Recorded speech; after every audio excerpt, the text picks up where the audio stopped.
John, how are you today? Hey Elliot, how you doing? I'm good. Good win this week by Marquette on the road, so that made gives you and I something to cheer about. And Exactly. Beating Seton Hall and Villanova in 1 week is pretty exciting. it is pretty exciting. So the Treasury Department uh, posted. Let me get the title exactly right. Year in review. Treasury's top accomplishments during year one of the Biden-Harris administration.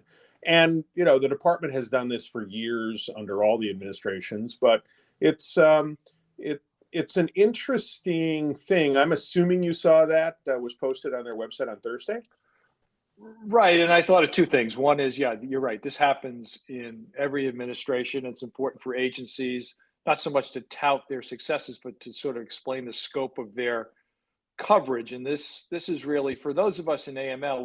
We know that the Treasury Department has many areas that they're involved in, but this really brings it home from the financial, uh, to national security, to the issues that we pay attention to. So I think from that standpoint, interesting to look at and to see both scope and some of the things that they identify as issues as well as successes.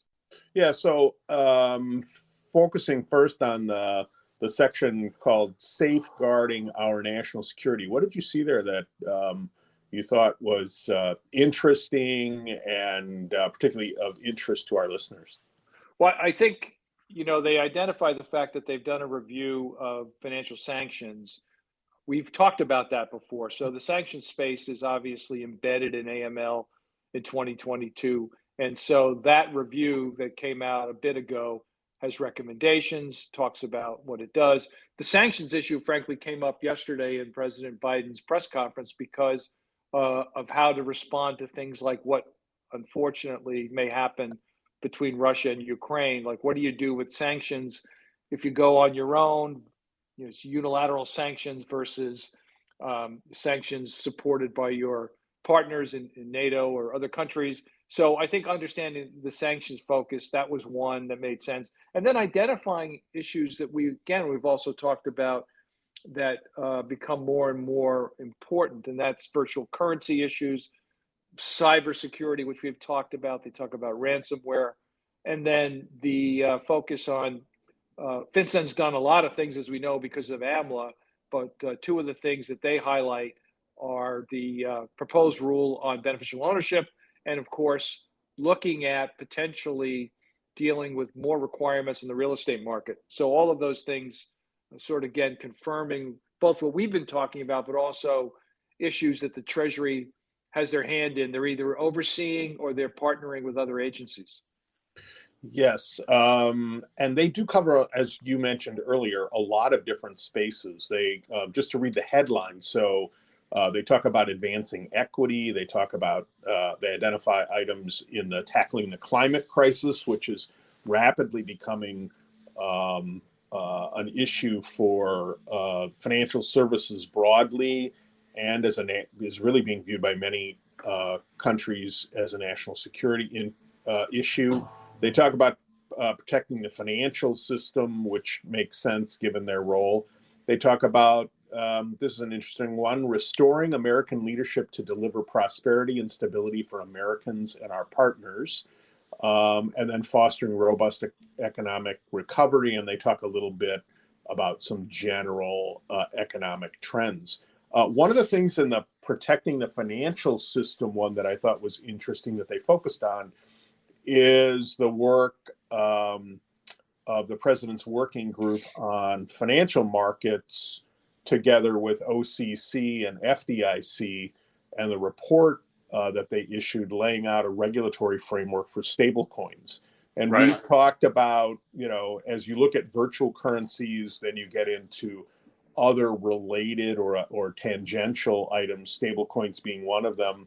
I know on a podcast that you recorded this week that we're posting to the website, that stablecoins came up as a discussion in looking at the FATF activity and recent guidance related to virtual currencies and stablecoins. So again, many of the things that Treasury is working on are things of global interest, being worked on by other agencies or cooperatively with Treasury across the financial sector, not worrying about borders.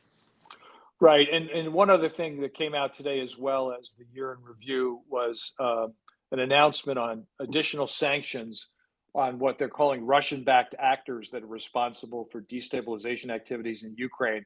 That was obviously a theme from yesterday's press conference regarding, like as we said, the potential for issues, more than issues in Ukraine for destabilization.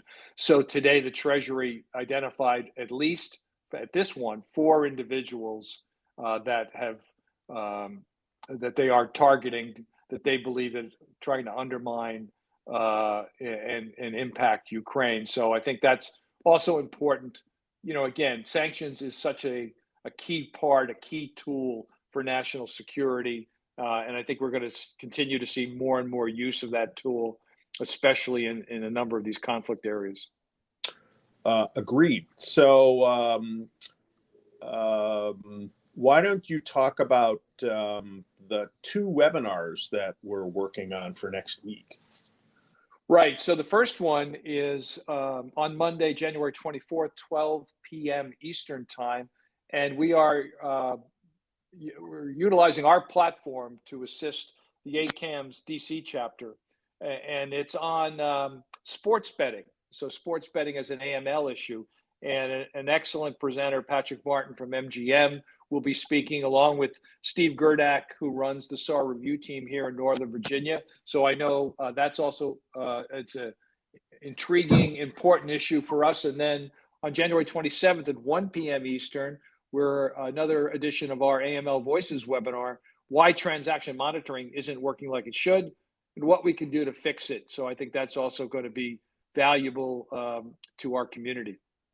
Agreed. And again, if you liked this week's edition of This Week in AML and our other AML Conversations podcasts, you can find us on Spotify, Apple Podcasts, or wherever you get your podcasts. So please sign up, tune in, and we'll be back with you next week. John, have a great weekend, and I'll talk to you next week. Stay safe. Talk to you soon. You too. Bye-bye.